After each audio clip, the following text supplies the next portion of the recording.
বাংলাদেশ ইসলামী ছাত্র শিবির শুধু মসজিদে ইমামতি তৈরি করার প্রজেক্ট বা প্রকল্প নয় বা সংগঠন নয়।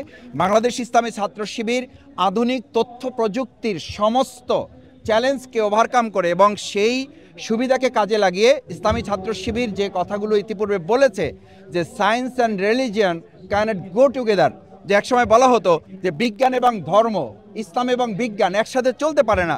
আজকে ইসলামী ছাত্র শিবির এই সায়েন্স ফিস্টের মাধ্যমে প্রমাণ করেছে সায়েন্স উইদাউট রিলিজিয়ান, মানে বিজ্ঞান চলতে পারে না ধর্ম ছাড়া।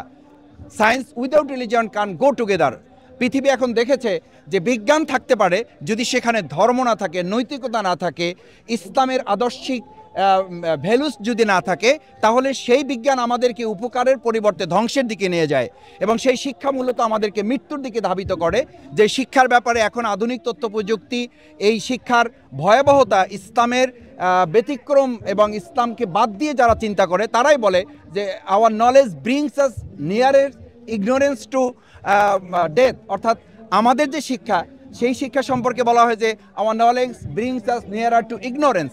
এটা আমাদের অজ্ঞতার দিকে নিয়ে যায়, কারণ রসুল করিম সাল্লাল্লাহু আলাইহি সাল্লামের জমানায় সমস্ত তথ্য প্রযুক্তি বিজ্ঞান ছিল, শুধু ইসলাম যতক্ষণ আসে নাই, কোরআন যতক্ষণ আসে নাই, সেই ইসলাম মানে সেই সময়ের শিক্ষাকে বলা হয়েছে জাহিলিয়াত, অর্থাৎ সবচেয়ে অন্ধকারের যুগ বলা হয়েছে।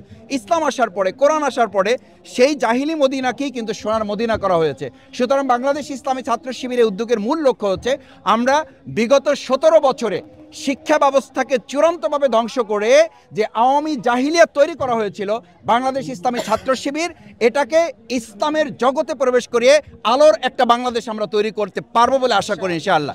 সেই লক্ষ্যে আমরা খুবই আশাবাদী।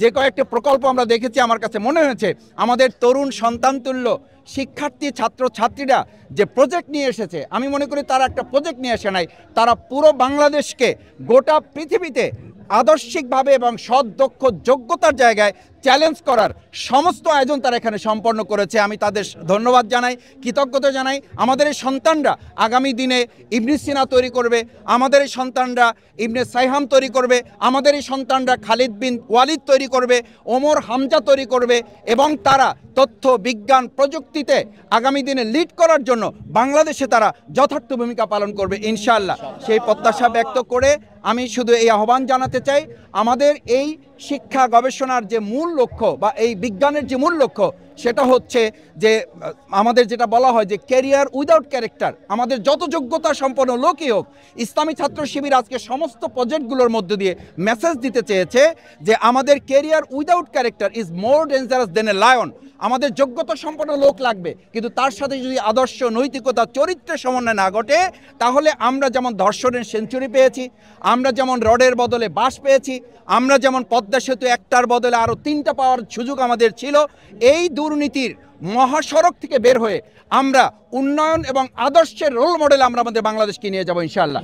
এ পর্যায়ে আমাদের সামনে নুরুল ইসলাম বুলবুল ভাই